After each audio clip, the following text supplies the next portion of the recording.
खबर रामपुर से है, जहां रामपुर में सुबह 7 बजे से मतदान शुरू हो चुका है। लोग बढ़ चढ़कर मतदान करने के लिए आ रहे हैं। रामपुर में चप्पे चप्पे पर पुलिस फोर्स तैनात है। वहीं रामपुर प्रशासन के आला अधिकारी सभी बूथों पर पैनी नजर बनाए हुए हैं। लोगों के बूथ के अंदर जाने से पहले आधार कार्ड चेक किए जा रहे हैं, तभी अंदर वोट डालने के लिए जाने दिया जा रहा है।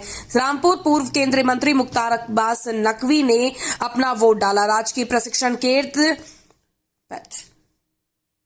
प्रशिक्षण केंद्र दनियापुर पोलिंग बूथ पर मुख्तार अब्बास नकवी ने वोट डाला। मुख्तार अब्बास नकवी ने रामपुर में कमल खिलने की बात कही और उन्होंने क्या कुछ कहा, सुनिए। वो तमाम वो दुकानें जो दुकानें की जाति के नाम पे, धर्म के नाम पे ठेकेदारी करती थी, वो आज जो है वो वहाँ तंगी और मंदी और तालाबंदी की हालत खड़ी हुई है। 2 दिन में 2 मुकदमे हुए आजम खां पर चुनावी प्रचार में। देखिए, यहाँ मैं किसी व्यक्ति पे कुछ नहीं कहता। कानून का अपना काम है, वो कानूनी जो प्रक्रिया है वो अपने वो करेंगे। कोई लड़ाई, कोई भी चुनाव होता है वो व्यक्ति के नहीं होती बल्कि विचारधारा की होती है। सर, रामपुर, मैनपुरी, खतौली तीनों सीटों पर कमल खिल रहा है। भारतीय जनता पार्टी तीनों जगहों पे प्रचंड बहुमत के साथ जीतेगी और न केवल ये उपचुनाव में बल्कि गुजरात के चुनाव में, हिमाचल के चुनाव में, दिल्ली में जो MCD के चुनाव हो रहे हैं।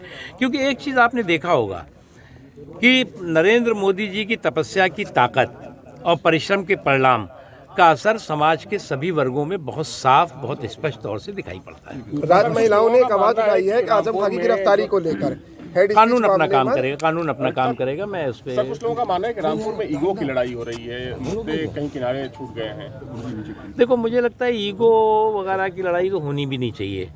और एक चीज़ सबको समझना चाहिए कि कोई चुनाव आखिरी चुनाव नहीं होता, कोई जीत आखिरी जीत नहीं होती, कोई हार आखिरी हार नहीं होती। इसलिए हम भारतीय जनता पार्टी जब चुनाव जीतती है तो उसके बाद आज ही आप देखिए चुनाव हमारा हो रहा है, लेकिन हमारी पार्टी की लीडरशिप जो है वो अगले चुनाव की तैयारी कर रही है। लोगों के बीच में किन मुद्दों को लेकर जाना है, किस लेखे जोखे को लेकर जाना है, कर रहे हैं।